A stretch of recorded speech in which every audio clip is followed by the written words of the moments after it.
Welcome, everyone. Thank you so much for returning to this show. This channel is called Snazzy TV. And if you've seen it before, you kind of know what we do here. The show is called Before They Get Famous. And so it is just a way for me and for the show to put a little spotlight on some influencers and creators in the hopes that their journey and their process will inspire whoever else might be watching, and so other creators out there. And so hopefully you get inspired by this, or if you've seen any of our other videos, you can check those out and see what's going on there and see who I've talked to in the past. And we'll just keep things going here. And so let's see, a couple of housekeeping rules. Definitely make sure you subscribe to Snazzy TV, because that's where you are going to see this full interview, as well as interviews that we have coming up. We have a jam-packed, well, March is wrapping up, but April, we have a jam-packed month, and actually May is looking like we have some interviews there too. So definitely go ahead and subscribe to Snazzy TV. And that's that. Right now, I'm going to introduce our guest for episode 10. This is Anna Jacobsen, and she is the founder and creator of FlowArtsParty. And we're going to unpack kind of what FlowArtsParty is all about. But just as a teaser, I will tell you that, Anna, you provide virtual art events and virtual art studio, pretty much, right? I think Mhm. that's the best way to describe it. And so if you're familiar with the concept of, I think everybody's kind of familiar with paint and sips, right? But I will definitely make sure that I say that, Anna, what you have to offer is quite unique and distinct in its own way, because you've kind of developed a way to do it in a way that is your own. And so we're going to unpack all of that in the little bit amount of time that we have. Let me do shout outs real quick. I am first going to be shouting out my amazing production assistant, Bruna Santiago. So, real quick, Bruna has just been absolutely amazing. And so, to anyone out there who is a creator, I have talked about this before. Help is so important. And help, and the right kind of help and assistance is so important. And I have managed to get lucky enough to find my diamond in the rough, Bruna Santiago. She is an amazing, amazing marketing expert. And so she has just really, really been helping with the process of really bringing Snazzy TV to the forefront, and trying to bring in new guests. And so she's been just amazing for the past few months that I've been fortunate enough to have her. And so, to that note, I want to say, if you are fortunate enough to have anyone in your corner, whether it be, a friend or a cousin or a spouse or whoever, I would like to shout out just those people who help the creators, right? I call them the co-creators, or, your wingman or your wing woman, right? So shout out to those folks. Shout out to Bruna today, and anyone else out there who is kind of serving in that role. Anna, that's it for me. Anna, who do you have? Any shout? Oh, yeah, I want to shout out to Bruna as well. She's the one that found me and that invited me to be here today. And she's a friend of mine as well, and I love her so much. And I know how competent she is, and how much she's gonna help you, and how much you're gonna appreciate her work with you as well. Yeah, incredibly, incredibly talented. I'm so lucky to have her. All right, Yeah. so let's see. Let's jump right in then, Anna, to FlowArtsParty. So I kind of gave a little bit of a teaser in terms of what FlowArtsParty is all about, but I want to let you kind of describe, what exactly is FlowArtsParty? Yeah, so I started Flow Arts a couple years ago doing in-person events. So I do painting events with teams or with groups. I've been working with communities also. So before I used to go to communities or go to offices and bring the whole art studio to the office. So I bring all the art supplies and the easels and paints and Oh, wow. paintbrushes and everything to the office and set up the art studio at the office. And I do like a painting activity with the group. So I walk everybody through the step-by-step guidance to create a painting, right? And now since COVID started, the pandemic started, I brought my events virtually now. So that's what I've been offering for the past year. I've been offering only virtual events. So instead of going to places, I meet up with the group via Zoom. So I meet up like on camera, and everybody paints from their homes with the painting supplies that I ship to everybody. And I paint here from my art studio, and it works the same. So I guide everybody through the steps to create a painting. And at the end, they have a painting that's their own and their unique art piece that they created. Okay, fantastic. And so I will say that I haven't been to yours, but back when I was out on the East Coast, I think most ladies are familiar with it. I mean, not that men can't do it too, but I know, at least for me, it's kind of like a girls' night out, right? You go and you go and you have your little wine and you do, your art painting. And I actually had one. And when I moved, I was looking around the house trying to find it because I was going to show it to you, that I did a few years, maybe a year or so ago. But in any case, I bring that up only to say your process, well, a couple of unique things about your FlowArts as opposed to some of the other entities that are out there that people might be familiar with. So what I loved about your story was a couple things. You have, three kind of unique types of art that you offer in your business model. Can you talk a little bit about that? Because I thought, especially with the mixed media, and if you can tell us a little bit about that, and then of course your own unique technique that you came up with, which was the flow arts. So if you could tell us about those three. In your Yeah, so service. like three different types of activities or paintings styles, right, that I offer. The number one, which is the most popular one, is the FlowArtsParty technique that you mentioned. So it's a technique that you don't actually use any paintbrushes to create your painting. And you're able to create abstract pieces with the colors that you choose at the beginning. So at the beginning of the event, I demoed the technique for everybody. And this is a type of art that I was offering when I was doing in-person activities. And I really hope to be able to offer it again because it's really my favorite and everybody's favorite. So you choose your colors and then you mix up and prepare the paint before you start creating your piece. And then you pretty much just pour the paint from a cup onto a canvas. And the way how you pour, a demo, the few approaches that you can take to the technique, you're able to create like an abstract piece at the end. So that's a very relaxing activity, no stress, no pressure to paint with a paintbrush, because I know that sometimes people have this in their minds that they can't create art or it's hard for them to use a paintbrush.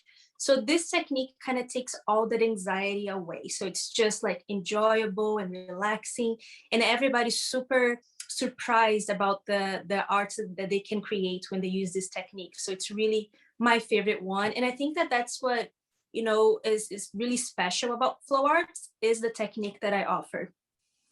Okay, so I'm sorry. Go ahead, because I have some stuff I want to say about the flow arts. But go ahead, Yeah, and then you've got the do you two want me other to ones. I can talk about the other types of arts that I offer, or we can talk about the flow arts first. Well, let me go with the flow arts. I saw, and of course I'm going to insert some images so people actually know what you're referring to. I absolutely cannot wait to do that. When I brought up the fact that I had gone to the other service when I was living out in DC, I will say that the only thing that I didn't like about that experience was that my painting looked like everybody else's. Yes.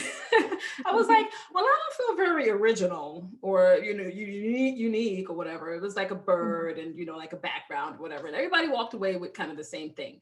And when I Yeah. saw yours, I was like, oh my gosh, this is absolutely gorgeous. And I want one and I can't wait to do it. So that is really, really cool. The fact that you were able to kind of find your own unique way of doing a service that's already out there, but making Mhm. it your own. Yeah, I love to do the flow arts technique with you as well.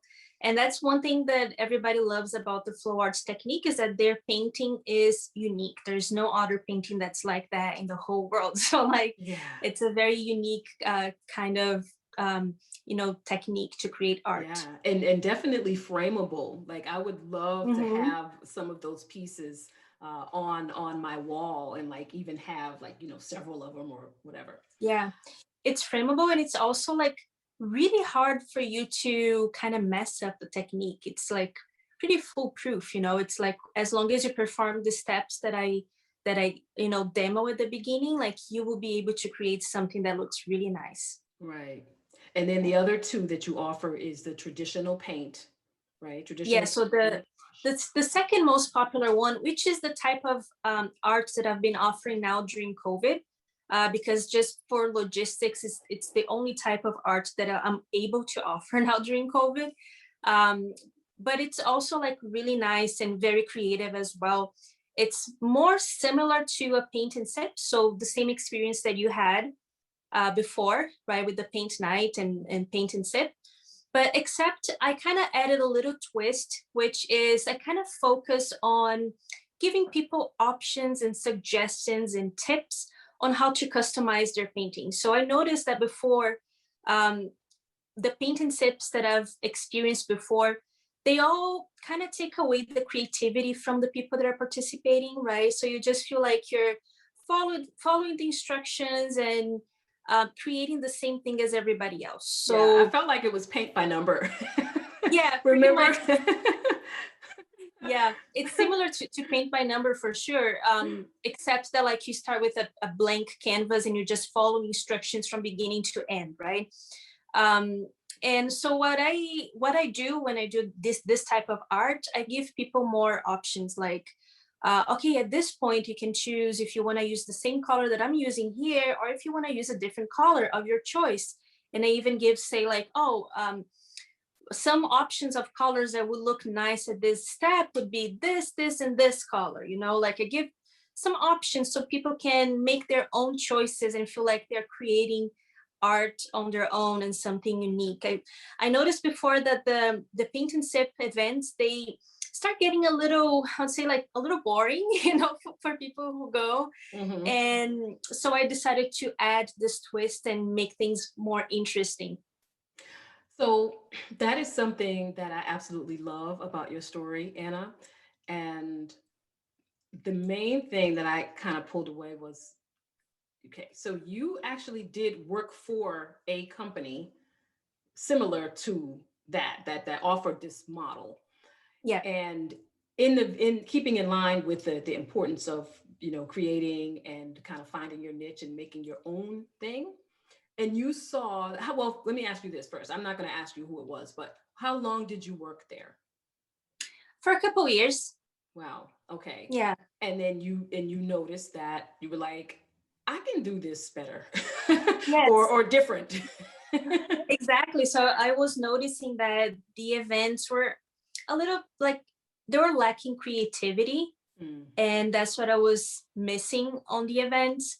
But the whole format of how the company that I worked for before, the whole format of their events, it didn't allow for you to bring creativity to the table.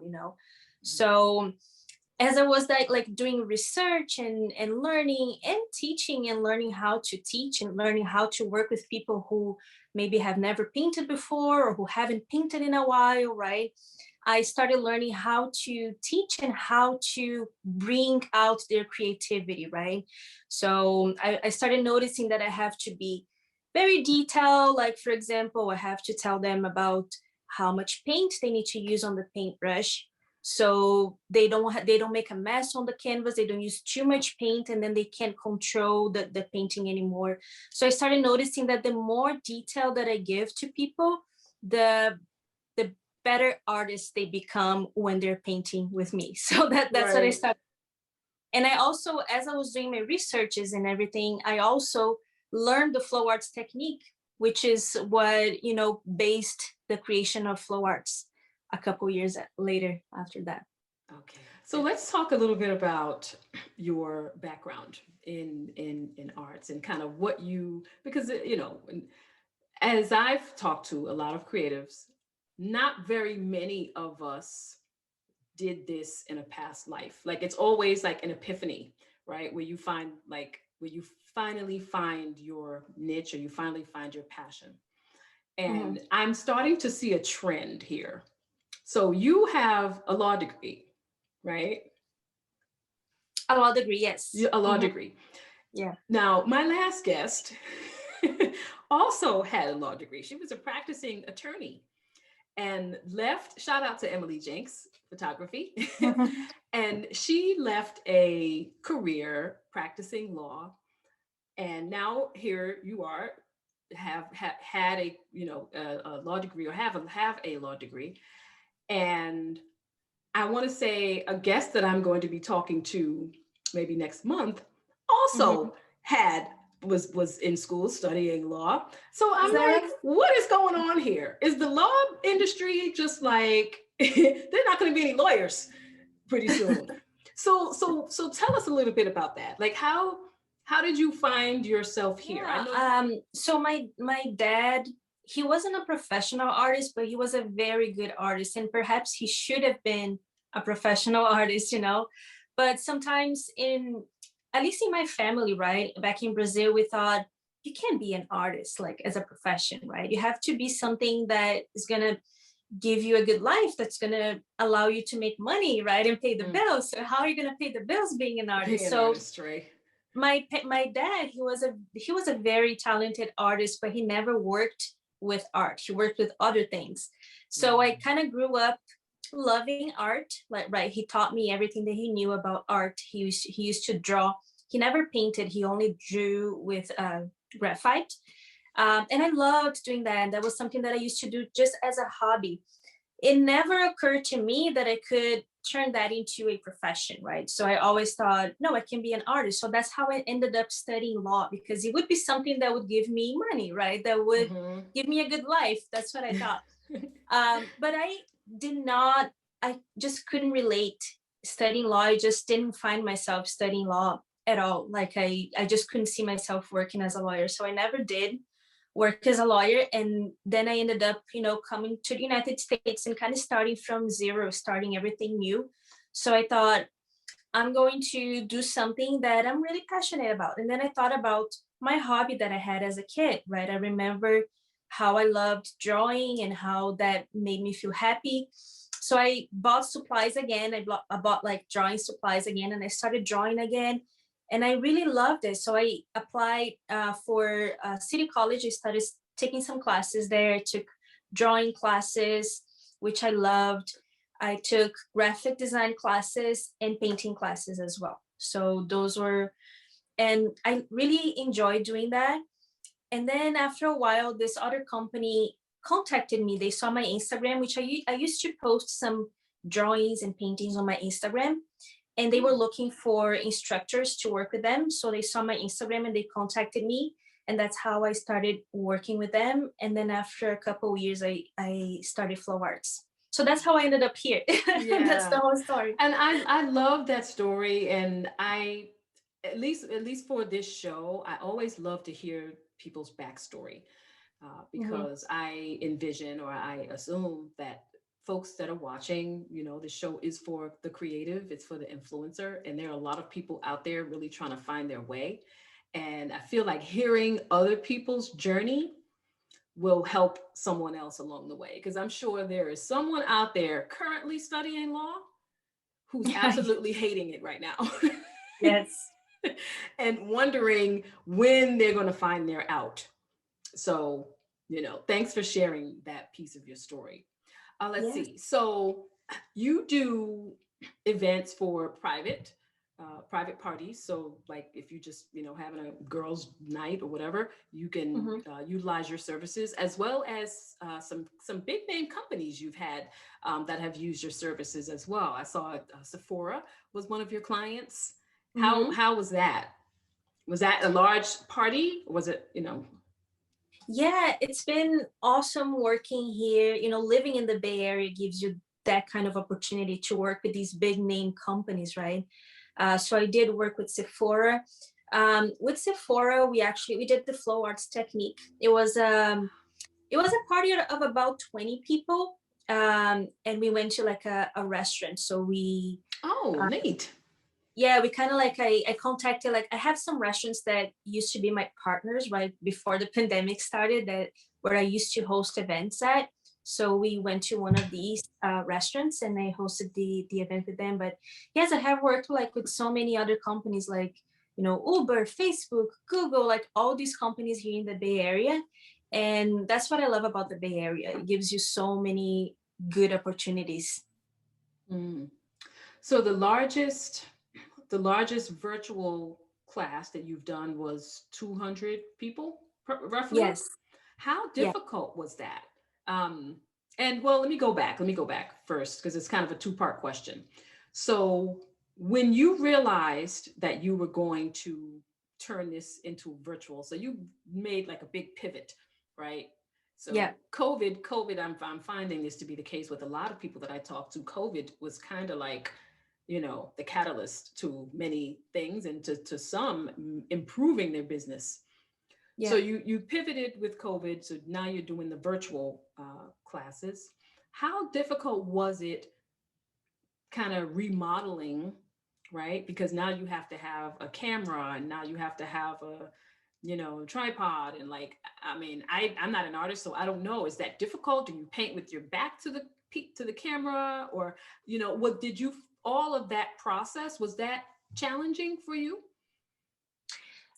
It was at the beginning, like when COVID started and all my events got canceled, right?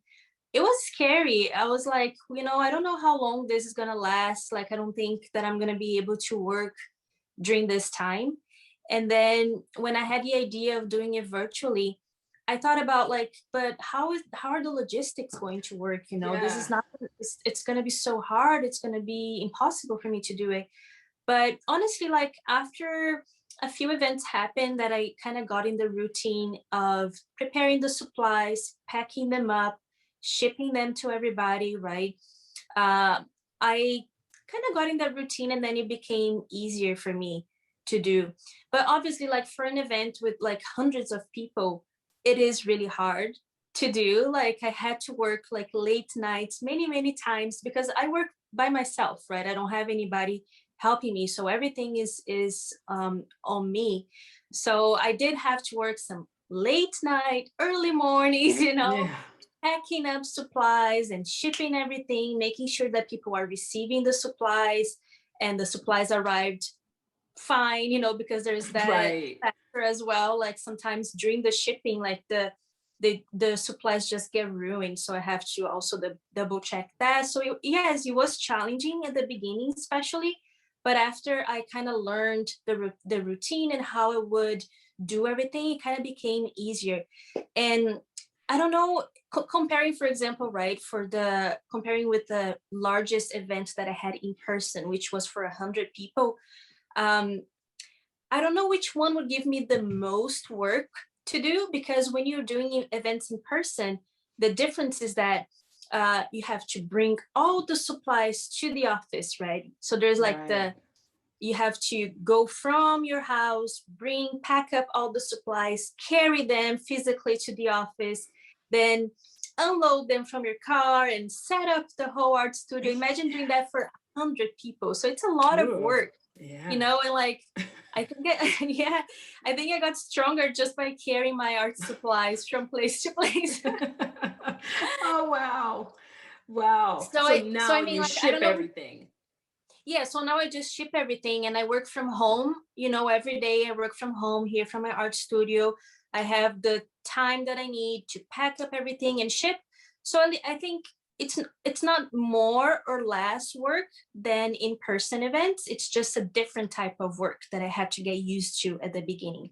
Okay. Does that make sense? Yes, definitely. And now you have no boundaries now, right? I mean, I saw that you even have some international clients, right? You had, was it in the Yes. UK, some folks in the UK that use your service? So I have worked with people in the UK, in Canada, in Mexico, So I have worked like many people all over the world so far. Wow.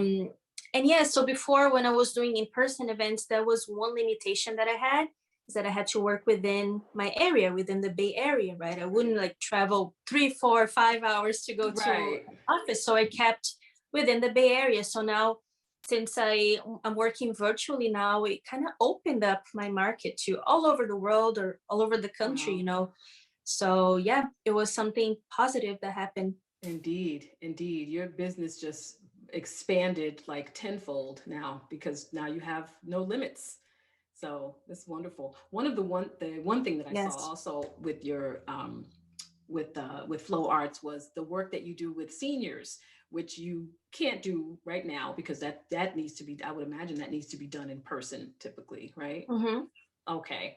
And I love that. I was just kind of on your Instagram and your website and stuff, and I just love seeing the artistic side of the elderly community, to see that come out.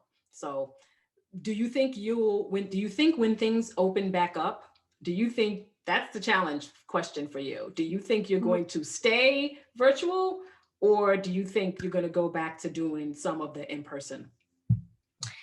Um, I would like to do both when the pandemic is over. I would like to be able to continue working virtually because there is advantage to working virtually that is not only confined for the limitations of the pandemic, right? It's nice for you to be at home, you know, from the comfort of your home, painting with the supplies that I ship to you, and at the same time connecting with people that sometimes maybe, like, for example, if your family lives all over the country, right, you can connect with them and do something creative with them.